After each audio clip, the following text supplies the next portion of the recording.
en effet avec Claude Blanche-Maison, ancien ambassadeur de France à Moscou. Bonjour monsieur. Bonjour. Merci d'être avec nous sur ce plateau. On va revenir un petit peu pour analyser la situation aujourd'hui sur le terrain. Les attaques de drones russes en Ukraine se multiplient toutes les nuits. L'Ukraine réplique de son côté elle aussi. Donald Trump a donné un ultimatum en début de semaine. Il donne 50 jours à la Russie pour mettre fin au conflit sous peine de sanctions sévères.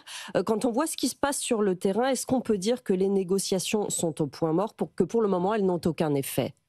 Les négociations sont au point mort, en effet, même si par des canaux informels, il y a des discussions qui se déroulent, bien entendu. Mais l'initiative prise par Donald Trump de rétablir la fourniture d'armes défensives à l'Ukraine est très importante. Oui. Parce qu'il y a quelques jours, quelques semaines, on était très inquiet pour l'Ukraine, justement compte tenu du fait que la Russie redouble ses attaques de drones et que l'Ukraine allait manquer, et manque d'ailleurs actuellement, d'éléments défensifs. Donc la première question qui se pose, c'est dans quel délai ces nouvelles batteries patriotes vont arriver en Ukraine. C'est très très urgent. Le secrétaire général de l'OTAN, dans le fond, a joué un peu le rôle de médiateur avec les Européens. Certains pays européens vont donner à l'Ukraine des batteries patriotes qui sont sur leur territoire, donc qui sont prêtes. Et d'une manière générale, c'est ces pays européens qui vont payer pour en remplacer les batteries qu'ils donneront à l'Ukraine ou pour faire venir des batteries patriotes des États-Unis. Et il est entendu que ça ne coûtera rien aux contribuables américains, ce sont des pays européens qui paieront. Alors la deuxième chose, le deuxième volet de la décision de Donald Trump, c'est en effet, vous l'avez dit, un ultimatum en disant « je donne 50 jours à la Russie, sinon, gare à vous, Oui. toujours la menace des droits de douane massifs, 100% de droits de douane sur la Russie, et sur les pays qui achètent à la Russie. » Alors ça vise notamment, naturellement, la Chine et l'Inde qui achètent, comme on le sait, du pétrole à prix d'ailleurs cassé. Oui. Alors c'est un calcul assez particulier parce que la pression n'est pas directement sur la Russie, elle est indirecte. Ça suppose que la Chine prenne au sérieux la menace de M. Trump et diminue ou annule ses achats de pétrole à la Russie. C'est assez peu probable que cela se produise. Les Chinois ont horreur des ultimatums et ensuite, effectivement, il faudrait qu'ils trouvent ce pétrole à prix cassé ailleurs sur le marché. C'est possible, c'est faisable, mais ça demande du temps. Donc le plus probable, c'est que puisque le délai est de 50 jours, le 48e ou le 49e jour, les Chinois envoient un émissaire important aux États-Unis en disant « écoutez, vous n'allez pas mettre à mal l'ensemble de notre négociation sur les relations économiques entre la Chine et les États-Unis, parce qu'elles sont très importantes. Pour cette affaire-là, nous avons essayé de faire bouger Poutine, mais Poutine ne veut pas. Il veut continuer la guerre. Et c'est très clair que Poutine, en effet, veut continuer la guerre. » Oui, Donald Trump se dit mécontent de son homologue russe. Il change dans les mots d'avis, visiblement, face au président Poutine. Est-ce que, d'après ce que vous dites, finalement, Donald Trump a une marge de négociation pour mettre fin d'une façon ou d'une autre à ce conflit? Vous dites qu'en fait, tout est entre les mains de Vladimir Poutine. Ce qui est important pour nous, c'est qu'il ait décidé de rétablir la fourniture d'armes américaines, même payées par les Européens, aux Ukrainiens. Ça, c'était très important. C'était vital pour la survie de l'Ukraine dans la phase actuelle. Donc ça, c'est fait. Une autre discussion se déroule actuellement aux États-Unis pour savoir si, en plus de ces armes défensives, les États-Unis n'envisageraient pas de fournir des armes offensive cette fois. Alors on sait que, en effet, Trump ne veut pas que les Ukrainiens frappent Moscou, Saint-Pétersbourg, mais après tout, ils pourraient frapper, comme ils l'ont déjà fait, des bases russes à partir desquelles partent les bombardiers ou les avions qui viennent frapper l'Ukraine. Ça, c'est encore en discussion, mais il est possible, en effet, compte tenu de la politique intérieure américaine et du fait que des sénateurs républicains très importants souhaitent que les États-Unis soutiennent davantage l'Ukraine, il est possible que Trump prenne cette décision. Et donc, ça serait un revirement important de l'attitude de Trump.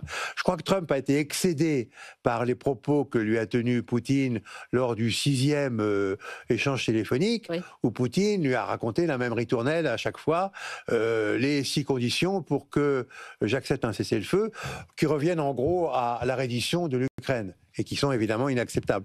Poutine n'a fait aucune concession depuis l'arrivée au pouvoir de Trump, alors que Trump a fait beaucoup de concessions orales sur différents sujets. C'est comme si Vladimir Poutine était en position de force. Est-ce que c'est bien le cas? La Russie a revendiqué hier la prise de villages situés dans 3 régions ukrainiennes. Elle pousse sur plusieurs fronts. L'Ukraine, elle, manque d'hommes. On en est où du rapport de force dans ce conflit aujourd'hui? Est-ce qu'on peut le lire? Est-ce que la Russie a réellement les cartes en main? Alors, la Russie est convaincue d'avoir la masse pour elle, d'avoir en plus une profondeur stratégique importante, une économie qui a été mise en mode économie de guerre et qui en effet produit beaucoup d'armement et probablement pour une durée longue. C'était devenu un élément structurel de l'économie russe. Oui. Mais les Ukrainiens se défendent bien. C'est probablement aujourd'hui la meilleure armée européenne avec l'expérience du combat qu'elle a acquise au cours des 3 dernières années.